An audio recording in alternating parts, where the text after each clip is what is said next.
The future of Indian football once again hangs by the thread, and this time the blame lies squarely with the All India Football Federation, because when the AIFF put the Indian Super League's commercial rights up for sale, no one showed up. Players are begging, clubs are collapsing, Indian football is bleeding.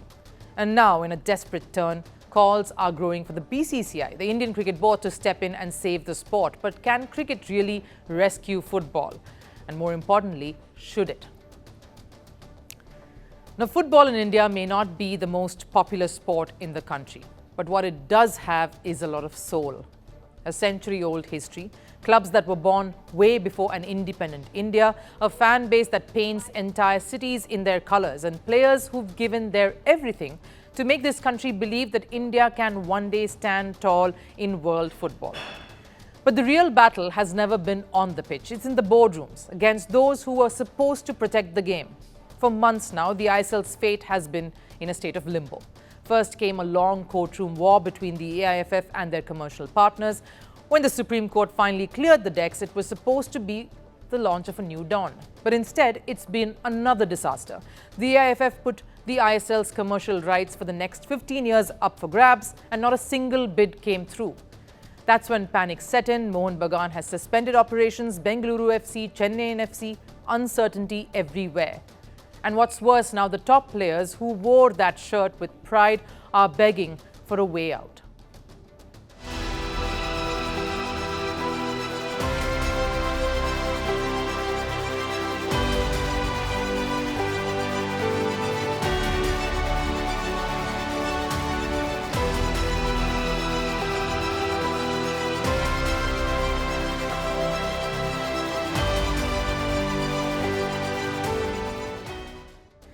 Those pleas from our country's pride should mean something. Sunil Chhetri, Sandesh, Jhingan, Gurpreet Singh, Sandhu, names that built Indian football, are now pleading in unison for a future to come about. When a legend like Chhetri, the fourth highest goal scorer in world football, says, "We have been in the dark for too long," you know the sport has hit rock bottom. For him, it isn't about money or fame. This is about saving a legacy he worked hard to build. He wants Indian football to grow, not regress, after what he did for the sport.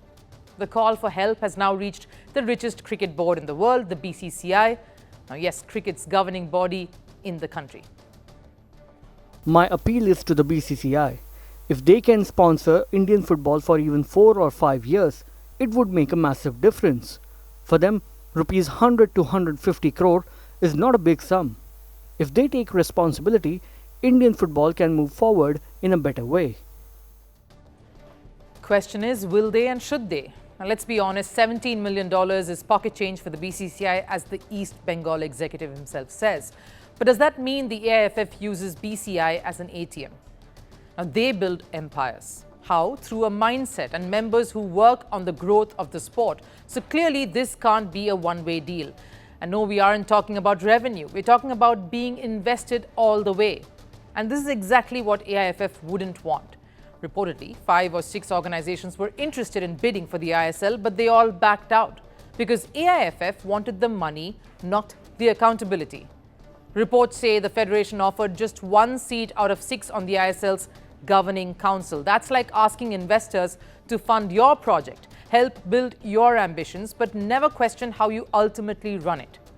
So here we are, a $1 billion opportunity buried under a red tape of egos. If the BCCI steps in, it could be a game changer. We've seen what they've done with the IPL, what they did with women's cricket. They made it profitable. They built systems, not just tournaments. But AIFF isn't ready for that kind of overhaul. They want help without losing the power, and that right there is the problem. Because this isn't about lack of funds, it's about a lack of vision. Football in India doesn't need charity, it needs leadership. It needs someone to build academies, nurture talent, and turn local passion into a professional structure. And it needs a federation that listens, not one that hides behind committees and politics. The tragedy is the world is ready for Indian football. The fans have been ready forever. The players are more skilled, fitter, and more ambitious than ever before. But the system isn't equipped. And if things don't change soon, India's dream of becoming a football powerhouse will remain just that, a dream. So maybe the question isn't can BCCI save Indian football? The real question should be when will AIFF stop destroying the sport? Because this is a body that cares more about its own recognition than about football itself. They brag about their so-called 10-year plans, but never about the reality that's staring at them today. They hide behind glossy press conferences, but when it comes to accountability, they leave no trace. The truth is simple. India deserves better. Because right now, the board that should be giving football a platform to shine is the one stopping it from doing so. Want the facts? The latest developments? News that gets straight to the point. Well, we've got all three just for you. This is Firstpost Live, a brand new show, your window into what really matters. Don't miss it.